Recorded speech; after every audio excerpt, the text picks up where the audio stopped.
ఏపీలో గురుకుల పాఠశాలల్లో పనిచేస్తున్న అవుట్సోర్సింగ్ ఉద్యోగులు ఆందోళనకు దిగారు. తమ సమస్యలను ప్రభుత్వం దృష్టికి తీసుకువెళ్లేందుకు కరకట్టలో సీఎం చంద్రబాబు నాయుడు నివాసం వద్దకు చేరుకున్న ఉద్యోగులను పోలీసులు అడ్డుకున్నారు. విద్యాశాఖ మంత్రి నారా లోకేష్ ను కలిసేందుకు అవకాశం కల్పించాలని అవుట్సోర్సింగ్ ఉద్యోగులంతా పోలీసులను వేడుకున్నారు. అపాయింట్మెంట్ లేకుండా రావద్దంటూ ఆందోళనకారులను పోలీసులు అడ్డుకున్నారు.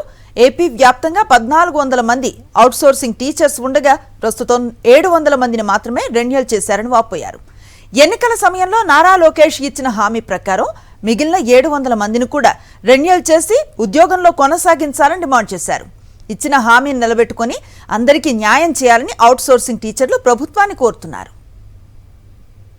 సార్, మాకు రెగ్యులర్ చేయడానికి మా గురుకులం బైలాస్ రూల్ ప్రకారము మా బైలాస్ లో క్లియర్ గా ఉంది, మిమ్మల్ని రిక్రూట్మెంట్ చేసేటప్పుడు డైరెక్ట్ గా కాంట్రాక్ట్ కింద తీసుకోవాలని చెప్పేసి.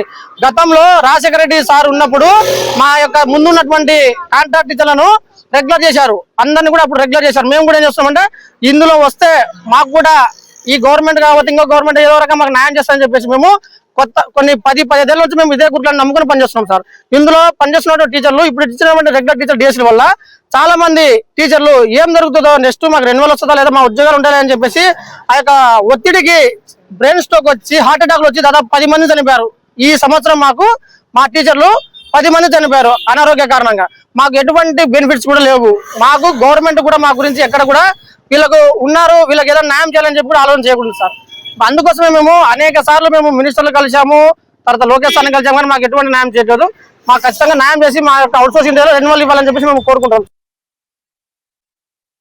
సార్. 12వ తేదీ నుంచి స్కూళ్లు తెరుచుకోవడంతో సగం మంది ఇంకా ఏం చేయాలా, మాకు రెన్యువల్ వస్తుందా లేదా అని భయాందోళనకు గురవుతున్నాం సార్. మా డిపార్ట్మెంట్ లో పనిచేస్తున్న ఈ సార్ రెగ్యులర్ ప్రిన్సిపల్స్ అందరికీ కూడా 2009లో రాజశేఖర రెడ్డి సార్ గారు ఇదే హయాంలో వాళ్ళందరినీ రెగ్యులర్ చేశారు సార్. మేము కూడా అదే బేసిక్ మీద ఈ రోజు 10-15 సంవత్సరాల నుంచి ఈ స్కూళ్ళని నమ్ముకొని పనిచేస్తున్నాం సార్.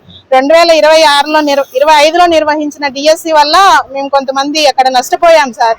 దానివల్ల మాకు ఇప్పుడు రెన్యువల్ రావడానికి ఇబ్బందిగా ఉంది. మాకు 700 మందికి కూడా రెన్యువల్ కల్పించి ఇక్కడ ఉన్న ఉద్యోగాన్ని ఉన్న అవకాశాన్ని ఉన్నట్టు కల్పిస్తే చాలా. ఇప్పుడు డిఎస్సిగా కొత్తలో ఈ 1 ఇయర్ ఓన్లీ 6 months నుంచి వచ్చిన వాళ్ళని నమ్ముకొని ఇంతకు ముందు వరకు పనిచేస్తున్నటువంటి మమ్మల్ని రెన్యువల్ ఆర్డర్స్ రాకోకుండా కేవలం 780 మందికి మాత్రమే ఇచ్చారు.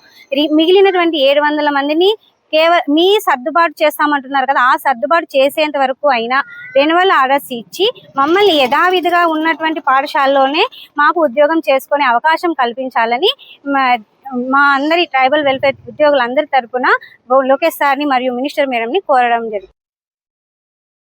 మరిన్ని అప్డేట్స్ కోసం ఛానల్ ను సబ్స్క్రైబ్ చేయండి. నోటిఫికేషన్స్ కోసం బెల్ ఐకాన్ పై క్లిక్ చేయండి.